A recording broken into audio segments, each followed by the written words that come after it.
Hello everyone, welcome back to another video. If you're new to this channel, my name is Farhan and I help accounting students like you ace their exams. What we've got here today is a practice question for the topic correction of errors. What you will do today is identify the types of errors involved and also prepare the relevant journal entries to correct these errors. You can see the question on the left hand side of your screen, and on the right hand side we have all the workings which I'll go through and explain step by step. So with that being said, let's begin. Sam runs a bakery. When preparing the business financial statements for the year ended 31 December 2023, the following errors were found. So here we have got 4 errors that we have identified, and you're required to name these errors and also prepare the journal entries to correct these errors. Let's look into the first error now. Payment of $150 for utilities has been wrongly recorded in the drawings account. When we make a payment for utilities, this is an expense that we have incurred. But what we did is recorded this payment as drawings, which is basically referring to the reduction in capital available for investment in the business because the owner has made a withdrawal such as inventory or cash for personal use. As you can understand, utilities is an expense, while drawings is a different category in itself, which refers to the withdrawal of funds or inventory for personal use. All right? So what we can classify this error as is an error of principle, which mainly occurs when we record the transaction in the wrong category. All right? And the wrong category in this case is recording an expense as drawings. Okay, so we understand that this is an error of principle, mainly because the payment for expense incurred is wrongly treated as drawings, and we understand that expense and drawings are different categories to each other, and therefore we can call this an error of principle. Now, what was the exact error made when the journal entry was initially done with the mistake? So the mistake was that we debited the drawings by 150 and credited the cash at bank by 150. Now the cash at bank being credited by 150 is a correct entry. It's a correct line because, as you understand, we have made some payment. So when we make a payment, our funds available in the bank account should go down, and bank account being an asset, when it goes down, we have to credit it. So the debit entry in this case was wrong, which was the drawings account being debited by 150. But we know it should have been expenses because we have made the payment for utilities expense specifically. And utilities expense refer to telephone, gas, water, electricity, etc. So how do we correct this error? We have to reduce our drawings, which we have originally debited. So how do we reduce the drawings? We credit the drawings by 150, which reflects the reduction. And then we debit the utilities expense by 150 because expenses by default are debited, which means when they increase, we debit it. Okay? So this is the entry that we will use to fix our journal entry, which is to debit the utilities expense, basically increasing the expense by 150 and crediting drawings by 150, which is basically reducing the drawings by 150. And why is this an error of principle? Because we have wrong categories involved here where we classified an expense as drawings. Okay? Now, what's the effect on the profit after the correction of the journal entries? Now, when we debit utilities expense by 150, our total expenses that we will report in the income statement, also known as the statement of financial performance, goes up by 150. So if expenses go up by 150, then profit should go down or decrease by 150. And this is mainly because when we calculate the profit, as you may have seen in the income statement, it's always calculated as the difference between total revenues and total expenses. Okay, so if total expenses are increasing, then profit is bound to decrease, and that's going to be the amount of 150. So now let's look into the second transaction that we have got. A check of $800 paid to Borneo has been recorded in the account of Bonito. All right. So this is what we classify as an error of commission. And this mainly occurs when we have same category involved, but we end up recording the transaction in the wrong accounts. So what do we understand by that? What do we understand by same category? It's logical to understand that the payment that we're making here could refer to payments that we're making to a supplier, a credit supplier to be specific. Now, a credit supplier, also known as trade payables, is a current liability. So by default, when liabilities would have increased in the past, when we would have bought some inventory from our suppliers, we would have credited it, right? Now, we have got two types of suppliers here, which is Bonnie and Bonito. So when we made a payment to one of the suppliers, we didn't end up recording it in the correct supplier account, but rather we ended up recording in the wrong supplier account. So as you understand, the same category of suppliers or trade payables or liabilities are involved, but we just ended up recording in the accounts of Bonito instead of in the accounts of Bonia. Okay, so how do we fix this? So let's look into the mistake that we have made. So here I have two sets of journal entry. So on the left hand side, you can see the mistake which was made in the entry where we debited the trade payables account of Bonito by 800 and we credited the cash at bank by 800. Now, cash at bank credited by 800 is correct because you have made the payment by check, so it's going to go down, and when assets go down, we would credit it. But when we debit the account for Bonito by 800, this is an error. So how do we fix this? So we have to increase this account or the obligation or the liability we have with Bonito.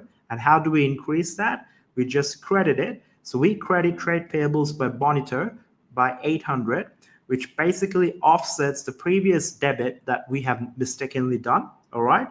And then we correct this by showing the debit in the accounts of trade payables for Bonia by 800. So basically, when we are debiting trade payables Bonia by 800, this is the supplier account that is going down in value. Our obligation to Bonia is going down in value. And liabilities are also going down. And when liabilities go down, we debit them. But when we are crediting trade payables for Bonito by 800, we're basically saying that our liabilities are again going up with Bonito. And this is a correction for the mistake that we had done earlier, where we reduced the liability we had towards Bonito. Okay? So this you can only get better with sufficient practice. So I suggest you look into the other videos that I'll be uploading in a few hours to correct your understanding on how to address similar questions in the exam. All right. Now, there is no effect on profit in this correction that we have done here. And why is that so? This is because when you are debiting trade payables Bonia by 800, liabilities are decreasing. And then when you're crediting trade payables for Bonito by 800, liabilities are increasing. Profit is calculated by subtracting the total expenses from revenues, right? So we only got liabilities involved here, no revenue, no expenses. So therefore, there cannot be any effect on profit, okay? Now, let's move to the third error that we have got. Cost of repairs to the ceiling, $3,700, had been posted to the premises account.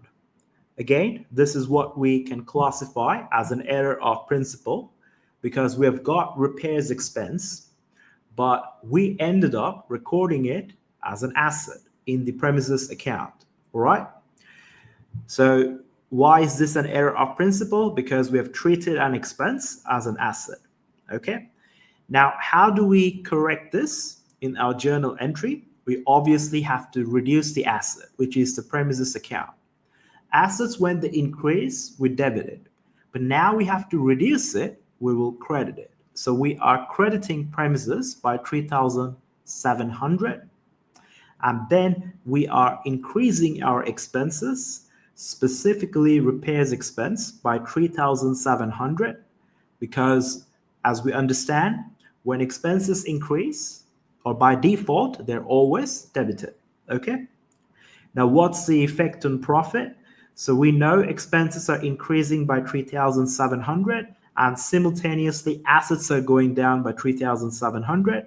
Profit is calculated as the difference between revenues earned and expenses incurred. Because we have an increase in expenses, right? Our profit should also have an effect. So when expenses go up by 3,700, profit should go down by 3,700. Okay? Because of the inverse relationship we have with profit and expenses. Now, let's look into the last error that we have got.